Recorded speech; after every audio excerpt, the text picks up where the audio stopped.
Junior accountant के जो अभ्यर्थी हैं जिनकी प्रोविजनल आंसर की आ चुकी है और उन्हें 12 से 14 मार्च के लिए ऑब्जेक्शन का टाइम दिया गया है।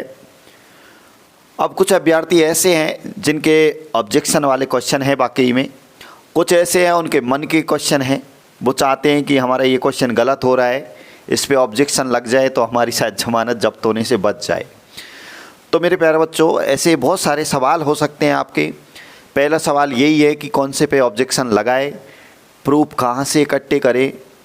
उसके बाद आपका सवाल एक ये भी है कि हमें ऑब्जेक्शन लगने के बाद बोनस अंक मिलेगा या फिर जो है अंक भार बढ़ेगा। उसके बाद एक बड़ा सवाल ये भी है कि ऑब्जेक्शन अगर आप खुद लगाते हैं तो उसका फ़ायदा आपको ही मिलेगा या सबको मिलेगा। फिर एक ये भी सवाल है साथियों कि हम सोर्स कहाँ से कलेक्ट करें। ठीक है, जिस क्वेश्चन का हम ऑब्जेक्शन लगाना चाह रहे हैं उसका प्रूफ कहाँ से इकट्ठा करें।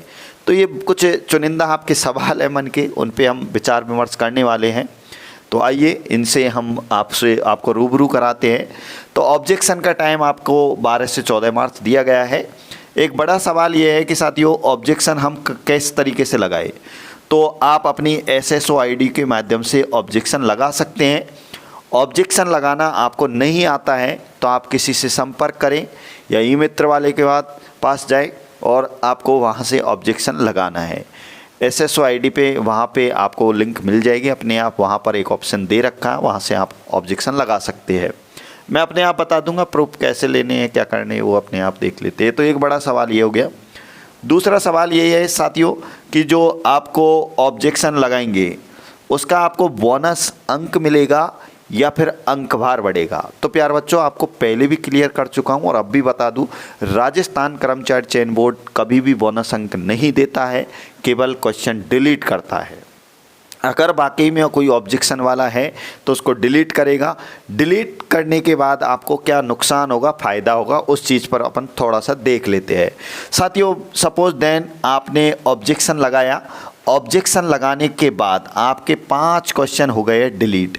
आपके कितने क्वेश्चन डिलीट हो गए? 5 क्वेश्चन डिलीट हो गए।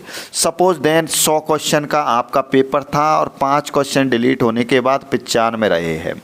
सपोज देन आपके ये 100 क्वेश्चन जो थे ये 200 मार्क्स के थे। अब आपको पता है कि यहाँ पर डिलीट होने के बाद 95 क्वेश्चन आपके रह गए हैं, मतलब 5 क्वेश्चन आपके डिलीट हो चुके हैं। अब 5 क्वेश्चन डिलीट होने के बाद आपके मार्क्स तो 200 ही है। तो ऐसी स्थिति में आपका जो रिजल्ट बनेगा वो 95 क्वेश्चनों से बनेगा और वही आपके मार्क्स रहेंगे 200। तो आपके उन 5 क्वेश्चनों के अंक भार बढ़ा दिए जाएंगे। तो ऐसी स्थिति में आपको यहाँ पर अंक भार बढ़ने का आपको तरीका मिल सकता है। लेकिन ऐसी स्थिति में ये 5 क्वेश्चन अगर डिलीट होते हैं तो क्या आपको नुकसान होगा या फ़ायदा, इसको भी समझ लो। अब साथियों सपोज देन इस प्रोविजनल आंसर की से आपके 3 क्वेश्चन बिल्कुल सही है। ठीक है, कितने क्वेश्चन सही है? 3 क्वेश्चन सही है और उन पर स्टूडेंटों के द्वारा, अभ्यर्थियों के द्वारा ऑब्जेक्शन लगाकर उनको डिलीट करवा दिया जाता है। तो आपके 3 इस प्रोविजनल आंसर की से सही क्वेश्चन आपके डिलीट हो जाते हैं। तो आपको तो सीधा सीधा 6 नंबर का नुकसान हो गया। ठीक है, कितने नंबर? 6 नंबर का नुकसान हो गया। अंक भार बढ़ेगा तो कितना बढ़ेगा? 0.5 बढ़ेगा।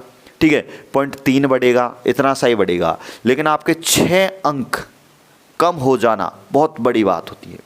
तो ऐसी स्थिति में उन अभ्यर्थियों को नुकसान होगा जिसका इस प्रोविजनल आंसर की से बिल्कुल सही है और बाद में वो डिलीट हो जाते हैं।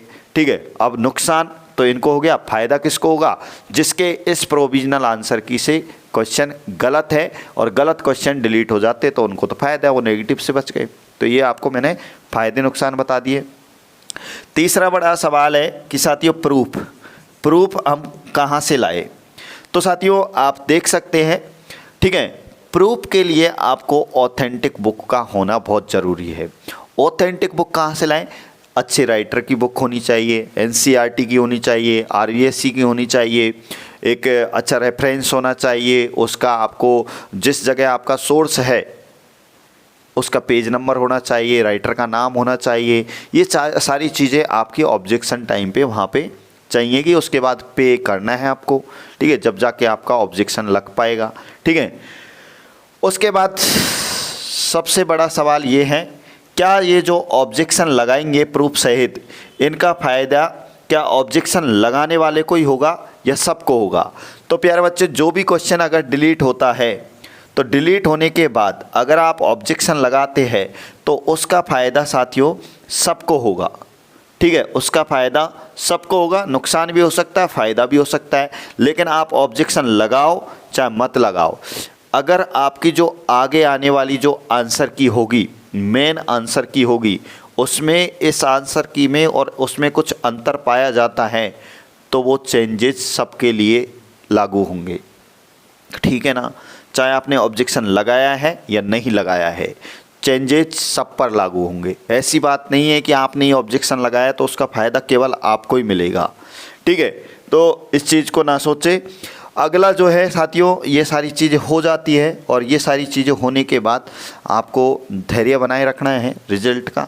अब बहुत सारे लोग हैं इस आंसर की के बाद कट ऑफ का मैच खेल रहे हैं, लेकिन ये चीज़ें जो है अप्लाई नहीं हो पाती हैं क्योंकि आपके पास अभी इतना कुछ सोर्स नहीं है, आपने पेपर भी नहीं दिया है और आप कट ऑफ बता रहे हैं।